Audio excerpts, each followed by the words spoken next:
cette période de Covid, finalement, on n'a pas eu un seul instant à nous parce que nous gérons les projets de la Commission européenne et comme vous savez, chaque année, il y a une période de reporting.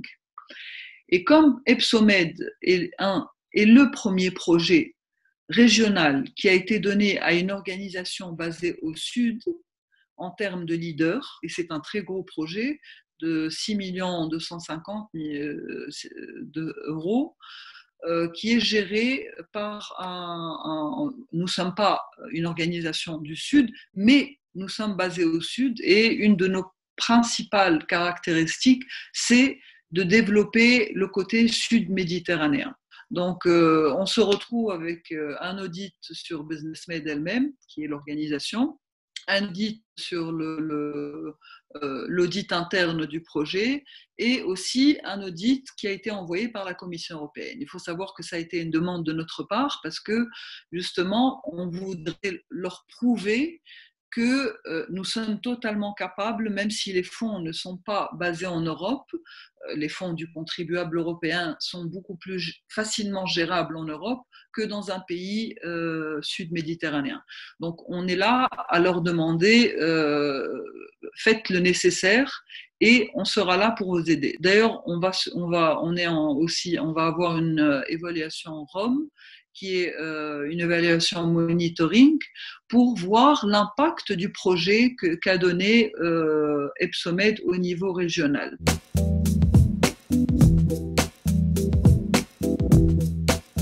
Le BCD, c'est une plateforme qui a été rêvée il y a 15 ans de ça, mais grâce au financement de EPSOMED, on a décidé de faire cette plateforme en ligne qui a été très demandée. Pourquoi ? Parce qu'on peut, à travers cette plateforme, faire des B2B en ligne, faire du matching entre les entreprises. C'est aussi une plateforme virtuelle de discussion en ligne entre les entreprises. On devait la lancer à Milan, mais cette plateforme, malheureusement, comme elle n'a pas été lancée et elle n'a pas eu assez de visibilité, elle est encore vide. Donc, on va essayer, après cette période de confinement, de la remplir au maximum. Et si nous avons une base de données d'entreprise, cela pourra servir à toute la région. Elle n'est pas payante, elle est ouverte à tous, puisque pour le moment, nous sommes confinés, nous ne pouvons pas faire des réunions en direct. Nous pourrons utiliser la plateforme elle-même qui a été créée à travers le projet pour faire des réunions en ligne, pour faire des B2B entre les entreprises. Et notre but final est bien sûr d'accéder et d'aider les entreprises elles-mêmes à améliorer les performances.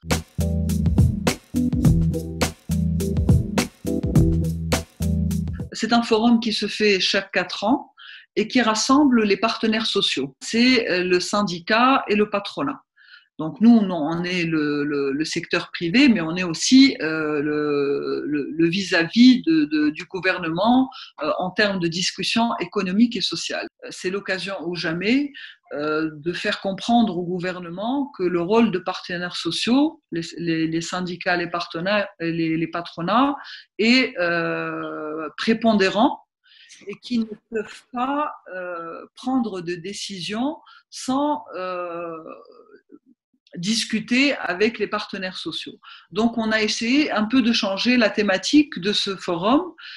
On ne va pas insister sur le mot Covid-19, mais on va insister surtout sur qu'est-ce qu'on va faire après. Comment on va faire sur les pertes d'emploi au niveau des entreprises, comment on va faire redémarrer les entreprises, que vont faire ces travailleurs sans emploi, comment on va faire pour essayer d'améliorer les conditions du travail informel, quelles sont les solutions que pourraient apporter les partenaires sociaux et comment apporter notre voix au niveau des ministères. C'est pour ça qu'on travaille avec l'UPM, puisque l'UPM représente la ministérielle.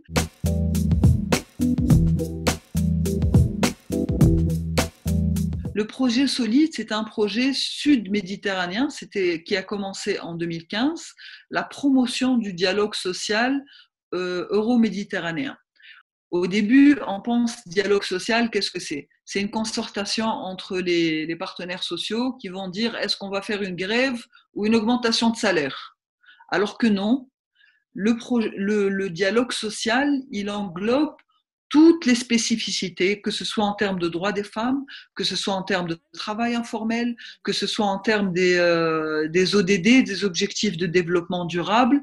Et le projet Solide, il a été pensé pour intégrer la société civile.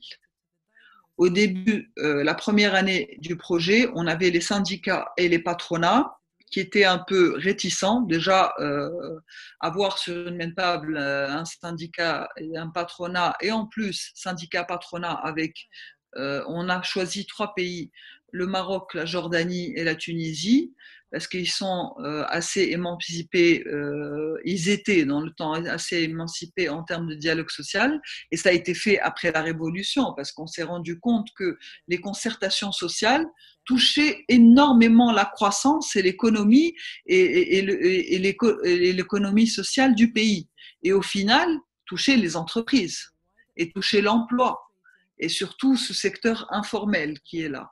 Donc, on a essayé de leur imposer petit à petit, et ça à travers le projet Solide, la société civile. Et là, le Conseil économique et social européen nous a rejoints dans l'action. Les conseils économiques et sociaux belges aussi. Nous avions aussi les partenaires français à travers Business Europe et le syndicat européen. Et donc, on a abouti à une charte avec 12 recommandations, et des recommandations qui sont dans le fait actuel, c'est-à-dire qui sont, maintenant je vais utiliser le mot que je ne voulais pas utiliser aujourd'hui, le mot Covid, qui sont là justement pour résoudre, pas pour résoudre, mais pour discuter ce post-Covid et qu'est-ce que nous allons faire. Donc le projet Solide a tellement réussi en termes de dialogue social et dialogue civique, ce qui n'est pas la même chose, parce que quand on dit dialogue social, c'est juste avec les gouvernements, et dialogue civique, c'est avec la société civile, que la charte a été signée par les ministres. Et elle a été signée par la Commission européenne et l'Union pour la Méditerranée. Que pour une fois, on nous a demandé de même pas soumettre un Solide 2. Et là, Solide 2 va commencer en juillet et qui va être partagé en 2 composantes. Une composante qui va être gérée par société civile et les partenaires sociaux, et une composante entière qui va être partagée qui va être gérée par le Bureau international du travail, l'ILO. Et c'est un fonds de 7 millions 700, mais qui est un Solide 2. Et bien sûr, on a écrit un appel, mais il n'y a pas eu un appel à proposition qui est sorti sur le Webgate. C'est la Commission elle-même qui a demandé à ce qu'on continue cette phase et à ce qu'on rajoute 3 autres pays qui sont le Liban, la Palestine et l'Algérie.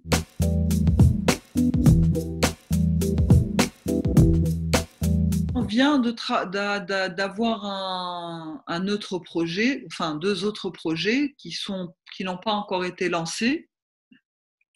Un projet qui est React for Med. C'est un projet assez particulier. On va essayer de mettre en exergue le potentiel inexploité des industries créatives et culturelles en termes de création d'emplois, parce que il y aura des sub-grants à travers ce projet. Je pense que il est de 2 millions et 1 million est en sub-grant. Il y a aussi le dialogue public-privé, l'implication primordiale du volet genre, et aussi la participation de la société civile à travers le projet React for Med, et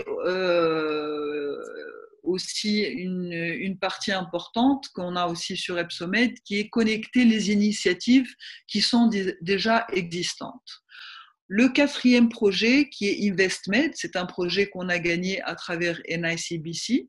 Le projet InvestMed, c'est essayer de relever les défis économiques et environnementaux, de soutenir les nouvelles opportunités économiques, et durable pour les femmes et les jeunes sur 3 pays seulement, l'Égypte, le Liban et la Tunisie, contrairement à Cleact for Med qui travaille sur tous les pays du Sud et les pays européens. Donc ces 2 projets sont des composantes qui ont les mêmes partenaires et pratiquement les mêmes axes. Mais la culture, je pense que ces dernières années s'est révélée assez importante parce que les problèmes qui se passent au niveau du sud de la Méditerranée sont réellement des problèmes culturels et sociaux qui doivent se régler et surtout former les jeunes à ne pas faire les mêmes erreurs que les anciennes générations.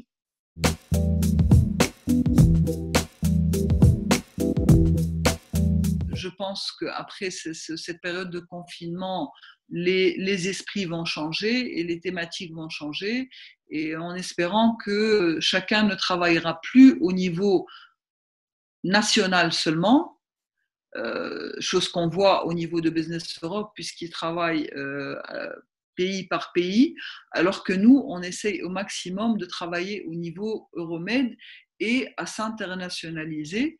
Et il faut se dire qu'avec l'évolution de la Chine, si la Méditerranée et surtout, quand je dis Méditerranée, l'Europe et le sud de la Méditerranée ne s'unifient pas, je pense que ce sera une opportunité qu'ils vont perdre avec ce qui va se passer sur la Chine.